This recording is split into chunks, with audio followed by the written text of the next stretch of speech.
ఈరోజు నువ్వు ఎదుర్కోలేను అనుకున్న సమస్యని చాలా సింపుల్గా దేవుడు తేలగొట్ట దమ్మున్నాడు.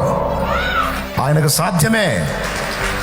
నీ వల్ల కాదు అమ్మో అని నువ్వు అదురుపోయినటువంటి సమస్యని అలవోకగా నీ మీద నుంచి లేకుండా తొలగించే దమ్ము నా దేవుడికి ఉంది. గ్రహించే విషయాన్ని.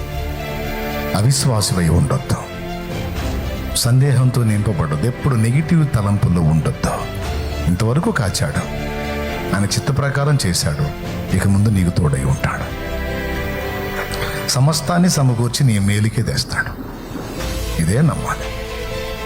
సమస్యను కాదు, దాని వెనక నీకు దేవుడు పంపించినటువంటి సరుకును చూడు. కొబ్బరికాయ వచ్చింది, ఎంత కఠినంగా ఉంటుంది. మనం పై ఉన్న పీసుని, ఆ టెంకనే చూస్తాం, శ్రమలు శోధనలని.